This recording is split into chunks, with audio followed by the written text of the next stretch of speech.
ilmu tafsir. Auzubillahi minasyaitonir rajim. Bismillahirrahmanirrahim. Assalamualaikum warahmatullahi wabarakatuh. Kita lanjutkan tafsir surat Al-Fatihah ayat terakhir, ayat 7.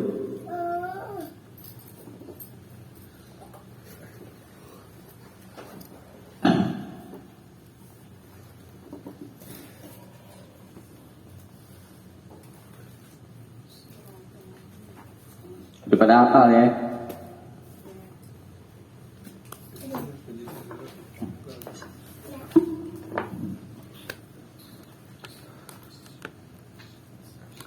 Duh, mau usah pemandangan nih.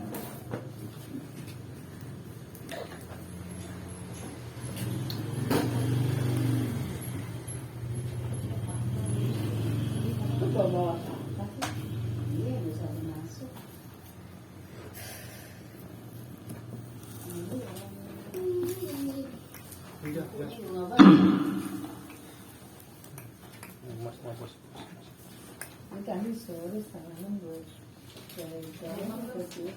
sudah lewat sih itu satu yang aku ambil bang berfungsi yang lebih lewat kita juga habis saya rumah sudah apa tuh malam makan ada dunia nggak bisa dari dengan nasi ayam mana nasi ayam buang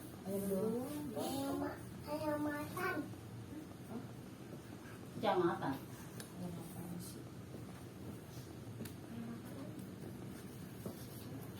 ngomong lagi nggak? Kamu ada ayam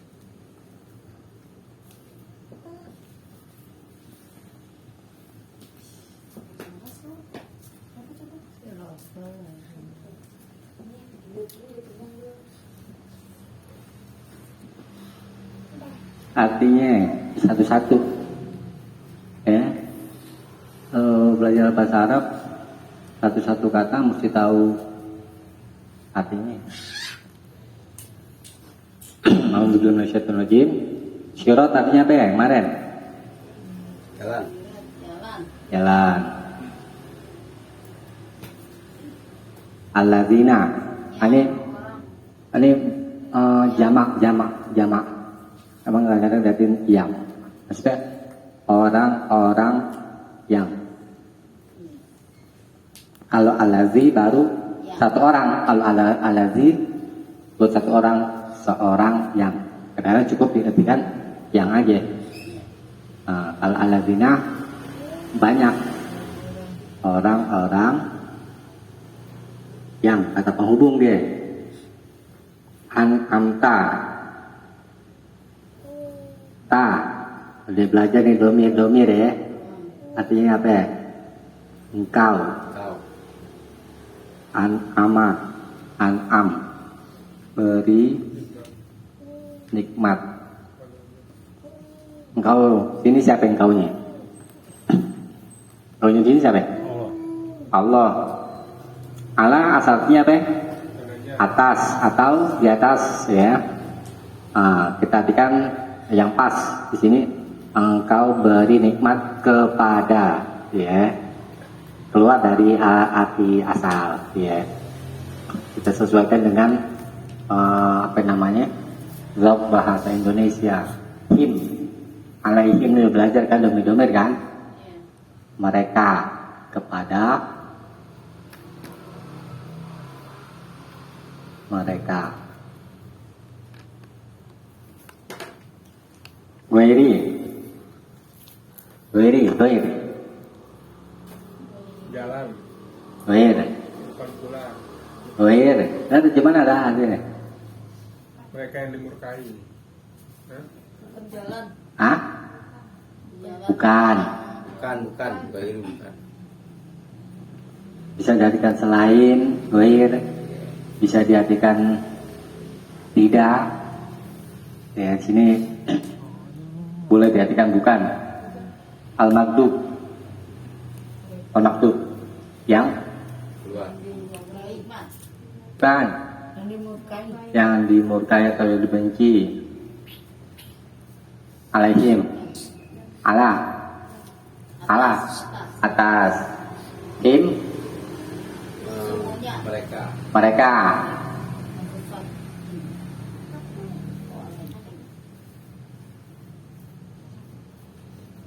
Wa, Dan dan. lah tidak. Ya, bukan. Yes, boleh. Ya, sini kita pilih bukan. Bukan pula ya. Karena apa namanya? Untuk menguatkan ini. Abdolin, Sesat. orang-orang yang Sesat. sesat.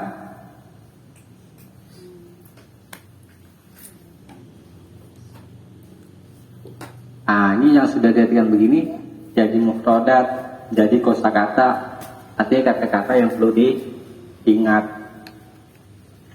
Nah, kita bahas ya. Siratal ladzina an'amta 'alaihim. Sirat jalan alladzina, orang-orang yang an'amta, engkau. Engkau di sini siapa? Allah. Engkau beri nikmat alaihim, kepada mereka. Nah, mereka ini siapa ya? Nah, ini yang perlu kita bahas. Tuh, sini kan nggak dijelaskan kan? Mereka ini siapa? Terus bukan al-maghdubi alaihim, bukan mereka yang dimurkai. Mereka di sini siapa? Waladhdallin, dan bukan pula mereka orang-orang yang sesat. Kita bahas ya.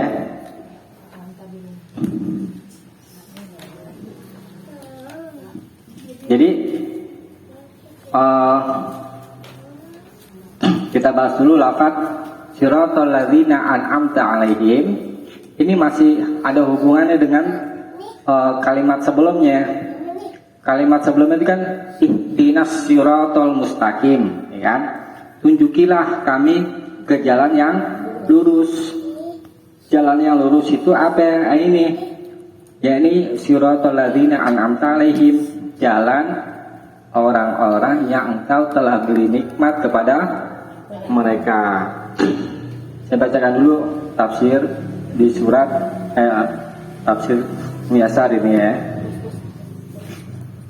Siratal ladzina an'amta 'alaihim, yakni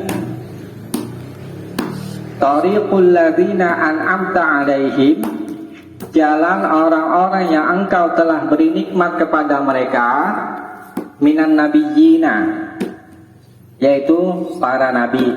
Itu mereka di sini maksudnya para nabi. Satu, wasiddiqin, dan orang-orang yang benar, orang-orang yang jujur, ya. Wasyuhada'i, dan para syuhada. Para syuhada, orang-orang yang berjuang di jalan Allah dan mati syahid.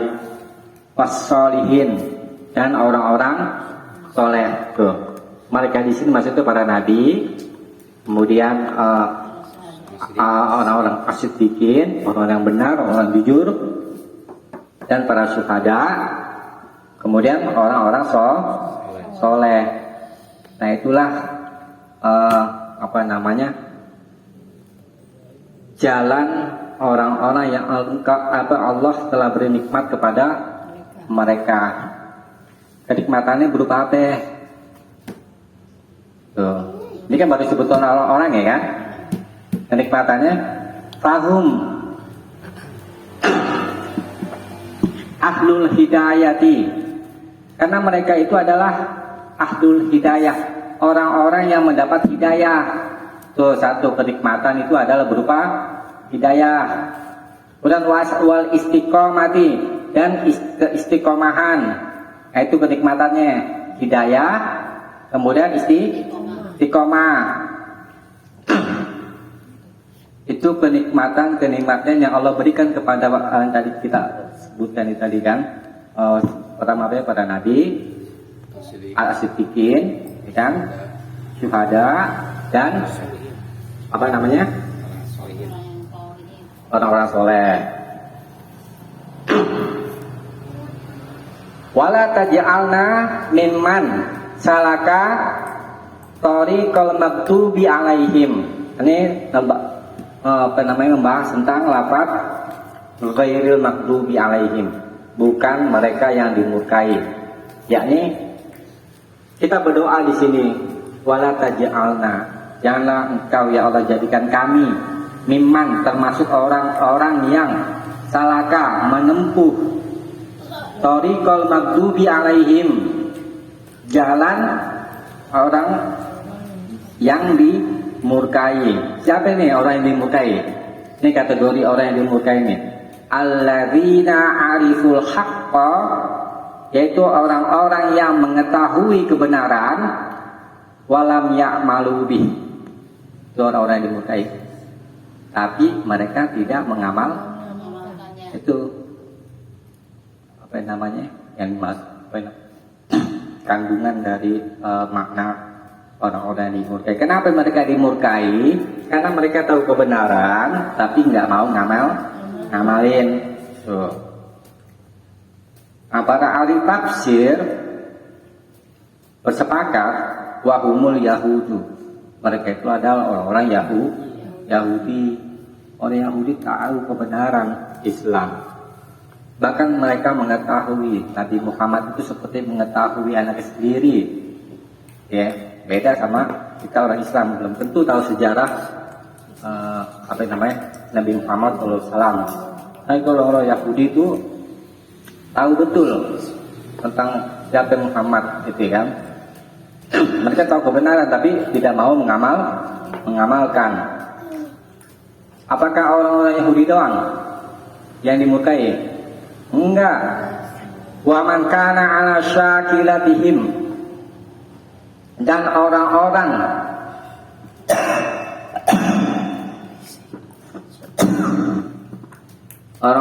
ala syakilah. Syakilah itu bentuk, rupa. Maksudnya orang-orang mengikuti yang serupa dengan mereka. Jadi orang Islam juga, kalau mereka tahu itu kebenaran, kemudian tahu tidak mau mengamalkan, maka dia termasuk seperti orang-orang Yahudi. Kalau udah dikategorikan termasuk orang seperti orang-orang Yahudi, maka dia akan mendapatkan murka. Ya. Banyak nggak orang Islam yang begini? Banyak. Banyak ya, banyak. Iya kan? Kedengaran banyak ya. Banyak. Ngambil hak orang lain. Dosa gak?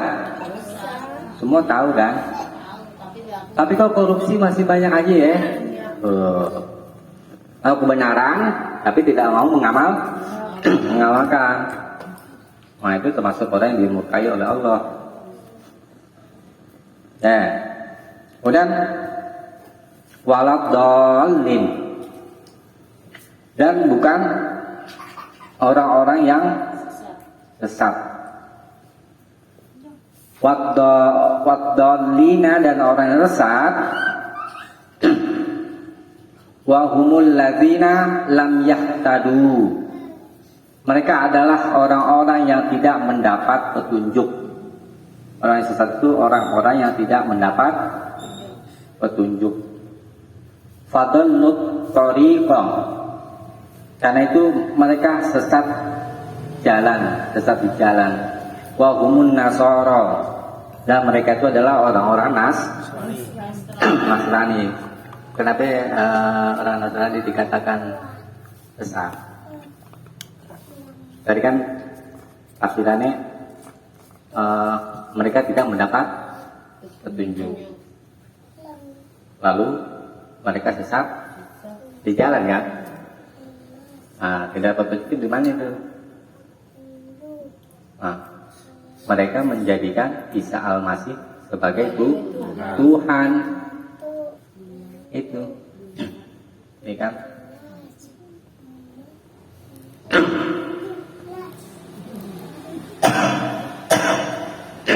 Karena bisa menghidupkan orang yang mati. Kemudian bisa menyembuhkan orang. Ini banyak deh untuk penyakit-penyakit disembuhkan oleh Nabi Isa alaihi salam. Dan mereka menyangka ini bukan manusia biasa, bukan manusia seperti umumnya.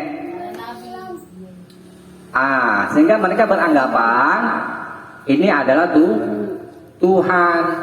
Makanya kita beragama jangan pakai sangka-sangkaan. Kan kita sering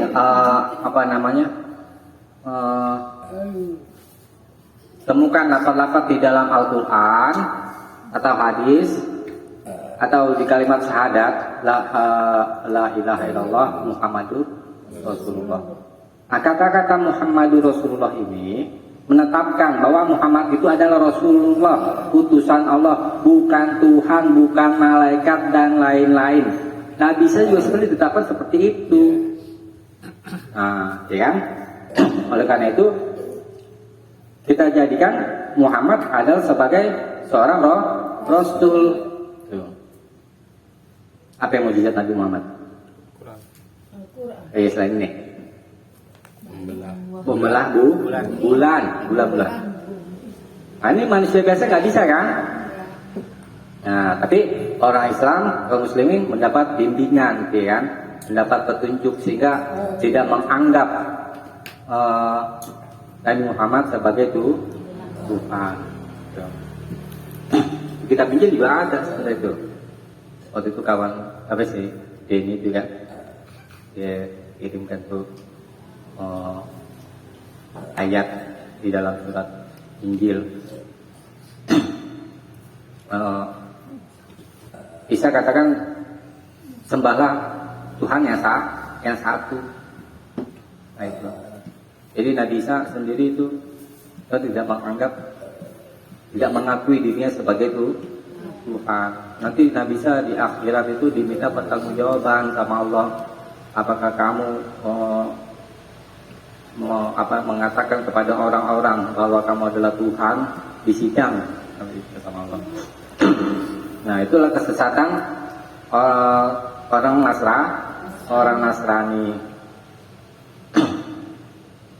Makanya supaya kita nggak sesat di jalan, kita cari betul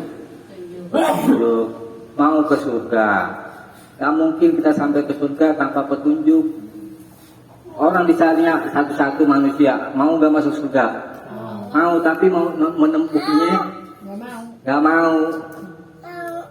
Di mana cara berpikirnya seperti itu?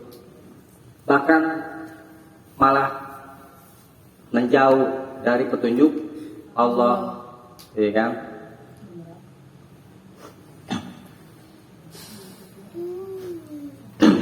Nah, kemudian apakah orang Islam ada yang seperti tabiat orang Nasrani? Banyak, ya. Waman taba'a sunnatahum, dan orang-orang yang mengikuti jalan-jalan mereka. Nah, itu jadi kalau kita mau petunjuk, maka kita butuh ilmu. Kita pelajari Quran dan hadis, karena itulah ilmu yang mengantarkan kita ke surga Allah Ta'ala. Nah, kemudian pada surat Al-Fatihah ini itu kan ada doa. Doanya di mana? Dimulai dari mana? Dia karena budu. Bukan. Doanya dimulai dari ihdinas siratal mustaqim. Ya. Nah, kalau kita mengerti kandungan ini surat Al-Fatihah, ini sudah bahas di tafsirnya supaya kita mengerti makna setiap ayat dari surat Al-Fatihah. Maka pada doa ini, wa fi hadzal du'ai, pada doa ini ada syifa'ul qalbi, ada obat hati. Ada obat hati. Ada obat syifa'ul qalbil muslim. Ada obat bagi hati seorang muslim. Ya. Jadi kalau ngerti, ya, min marodil juhudi, dari penyakit ngebangkang, ya, dari penyakit ngebangkang. Kalau ngebangkang, apa? Kalau diajarin Ngebantah. Nah, mau dengar. Ya, mengingkari terus. Tuh. Nami dong. Ya kan? Mengingkari. Kemudian pada doa ini, betul tadi itu ada obat hati bagi semua muslim dari penyakit apa namanya? Al-juhud, mengingkari. Kalau bahasa kita kasarnya ngebantah, orangnya sudah ngebantah. Wal jahli, dan penyakit kebodohan. Ya kan? Penyakit kebodohan. Wat dolal, dan penyakit kesesatan.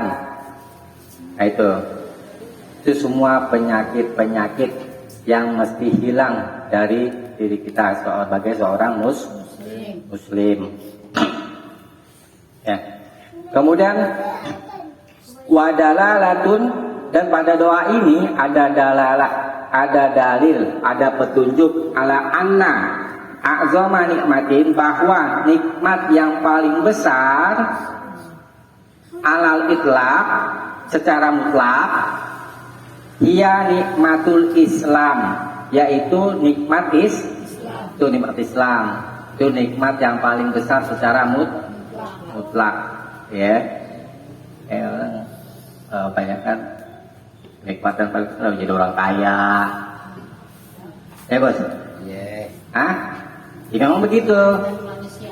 Memang begitu manusia pada umumnya. Manusia taunya yang dohir-dohirnya doang, taunya kelihatan, ya, manusia umum.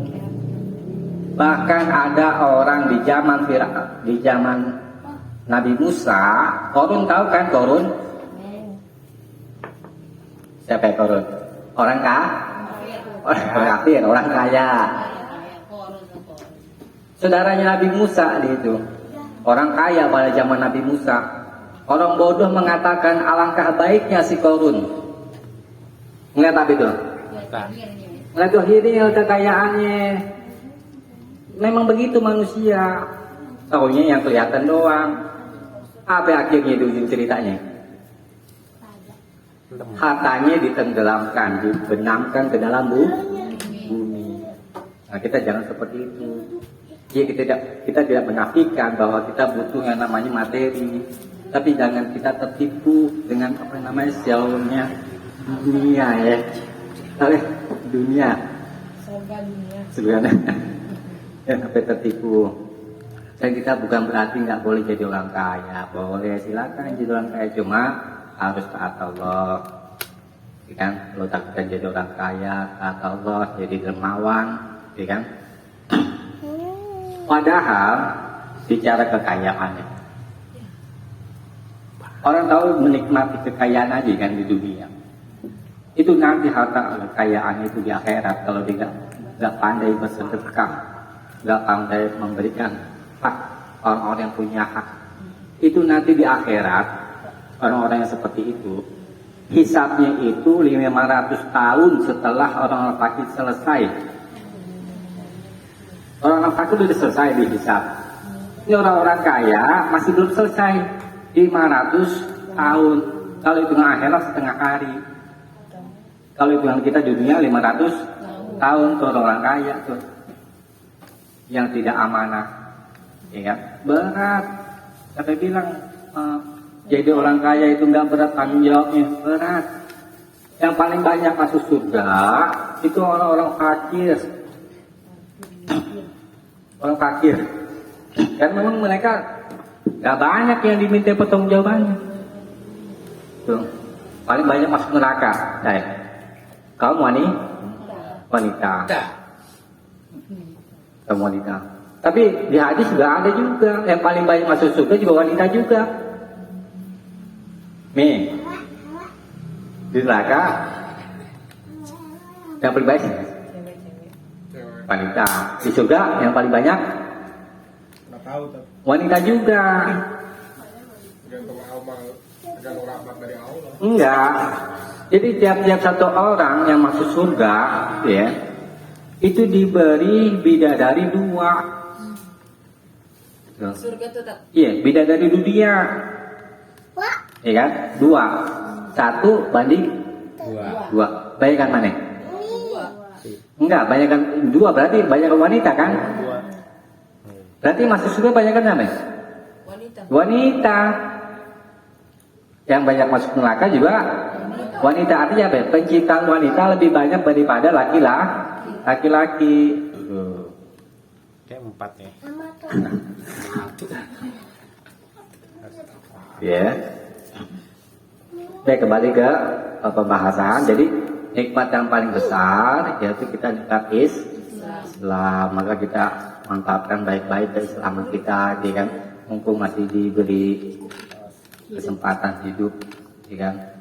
Ini sama Upina, ya kan? Walaupun usia udah apa? Udah di bonus, dikasih bonus. Iya. Itu terbilang dikasih bonus, ya kan?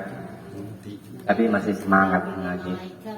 Tapi memang betul apa namanya? Iya, sama Bupin itu masuk orang-orang yang menjalankan anjuran Nabi.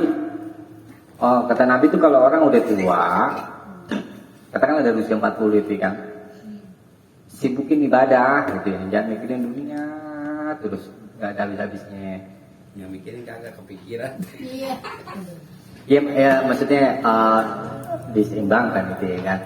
Ya waktunya Waktu ibadah. ibadah. Bukan semuanya. Maksud semuanya harus bernilai ibadah. Maksudnya cari penghidupan gitu ya kan. Ya duitnya terus beribadah. Cari uang gitu deh. Ya. Uang sebenarnya Ini ada ibadah. Ya. Semuanya harus bernilai ibadah gitu ya.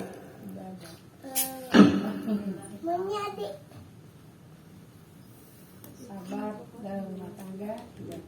Ibadah. Ya. Saya lanjutin ya. Juga berantem sama suami juga ibadah kan. Iya. Jadi dalam pernikahan itu kan nikah kan bernilai ibadah itu kan. Fankihu matobalakum minan nisa. Nikahilah wanita yang kamu sukai. Nah, berita di sini kan kita tuh sudah pernah bahas kan apa yang Allah perintahkan, kemudian kita kerjakan, maka itu bernilai ibadah. Dalam pernikahan ada yang namanya Cekcok. susah dan Senang. Lalu sabar itu termasuk apa namanya tadi dia bilang kalau ada Paran. pertengkaran ya harus sabar, jangan dilihat apa namanya selalu kepada masalah yang Juga ya. yang kita hadapi. Kan kita udah bahas tuh kemarin tuh. Wa iyang saskallahu bidurin, dan jika Allah ingin timpakan satu keburukan kepada kamu, falaka syifalahu illahu, maka tidak ada yang dapat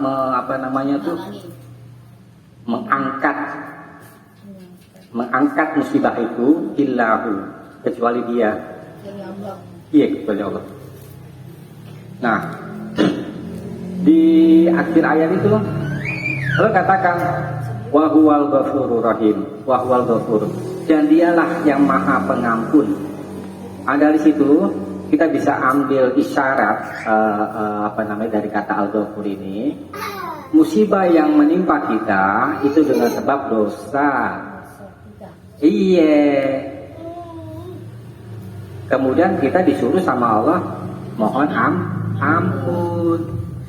Itu perlu kita ingat. Jadi kalau ada musibah, kita mesti sadari, boleh jadi ini adalah cara Allah untuk mengampuni dosa-dosa kita sebelum kita menemui Allah. Setelah kita sudah dihapus musibah dan musibah yang yang kita lalui, ya, sebagai penghapus dosa, kemudian kita menemui Allah dalam keadaan bersih dari dosa-dosa. Jangan salah, kalau Allah ingin berikan satu kebaikan kepada seseorang, yang kita tahu deh, Allah pahamkan agama kepadanya ya. Ada juga hadis lain, kalau Allah ingin berikan satu kebaikan kepada seseorang, maka Allah kasih musibah. Gak banyak orang tahu ya, hadis ini ya. Nilainya buruk aja itu musibah. Padahal itu satu kebaikan yang Allah ingin kasih. Kebaikannya di mana? Kebaikannya di mana? Ampunan. Kalau dia sabar. Kalau nggak sabar, Ubah. jadi dosa. Jadi menyikapi musibah itu kalau mau dapat kebaikan dari musibah itu sabar dan mengharap ridha Allah, mengharap ganjaran Allah. Itu dua nih harus dipegang. Syaratnya kalau mau datang kebaikan. Kalau nggak sabar, dosa malah. Dikasih musibah, nggak sabar, malah dosa. Nanti tambah lagi musibahnya. Yang satu masalah nggak selesai, tambah lagi masalah yang lain jadi bertumpuk-tumpuk, ya kan? Jika sono nongol sini, jika Iya. Nah, Lima sono, lima Masih sini. bilang jari, ya Allah. ya kan? Begitu cara yang Nabi ajarkan kepada kita, itu ya kan? Jadi jangan kita pandang buruk itu musibah. Makanya kan di hadis ya kan, bos yang dulu pernah kita kaji di mana itu? Ibnu Nawar. Setiap karena Nabi katakan sungguh beruntung seorang mukmin di semua keadaannya baik, nggak ada yang nggak baik. Kita seorang mukmin itu beruntung kata Nabi. Dikasih kesenangan dia bersyukur, dikasih kesusahan dia bersabar. Nah, itu semuanya baik.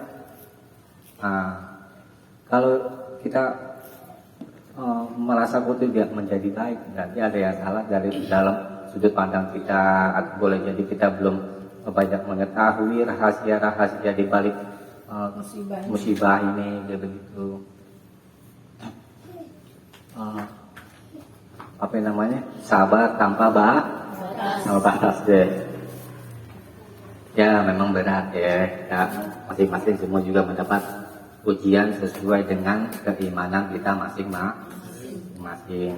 Tapi yang perlu kita ingat yaitu dari setiap kesulitan kita hadapi dengan kesabaran. Ya. Nah, saya lanjutkan dulu ya. Faman kana a'raful haq, siapa saja yang mengetahui kebenaran, wa atba'u lahu, dan mengikutinya, kana aula bisiratil mustaqim, maka itulah orang yang lebih utama dengan jalan yang lurus, ya. Mengetahui kebenaran kemudian diikuti kebenaran itu, maka itulah orang-orang yang mendapat jalan yang lurus, ya. Kebenaran ada di mana? Di Al-Quran. Ya, kita pelajari Al-Quran, kemudian kita amalkan, ya.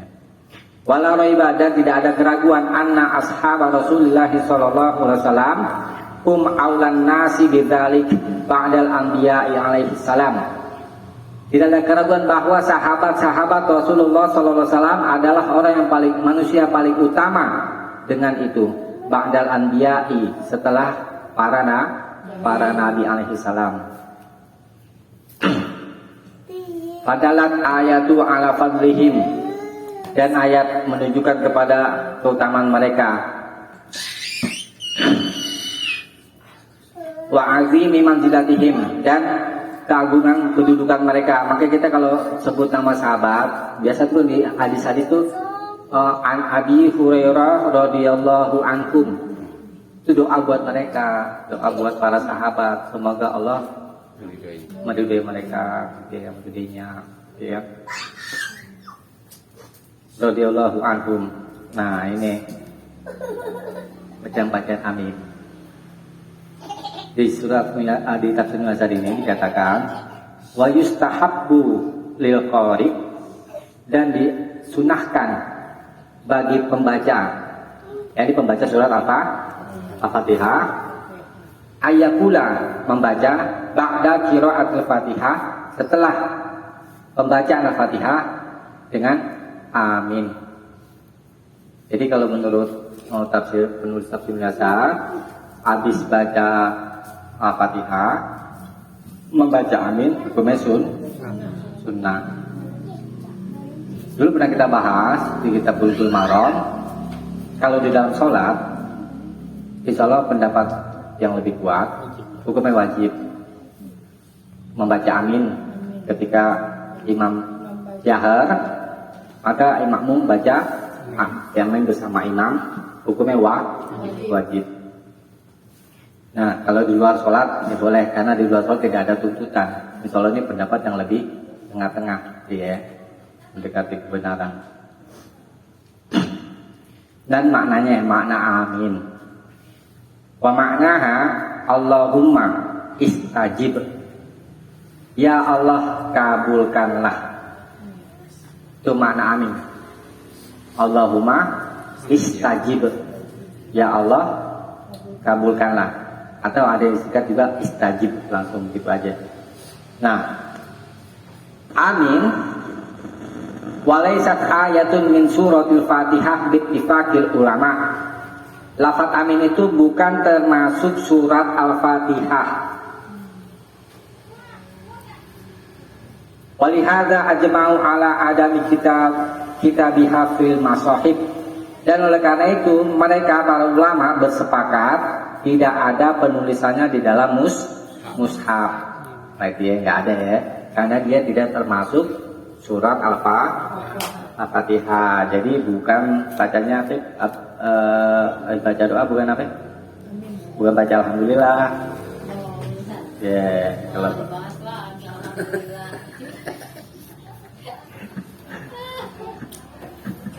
deh, kita cukupkan sampai sini. Alhamdulillah. Subhanakallahumma bihamdik asyhadu an la ilaha illa anta astaghfiruka wa atubu ilaik. Assalamualaikum warahmatullahi wabarakatuh. Waalaikumsalam.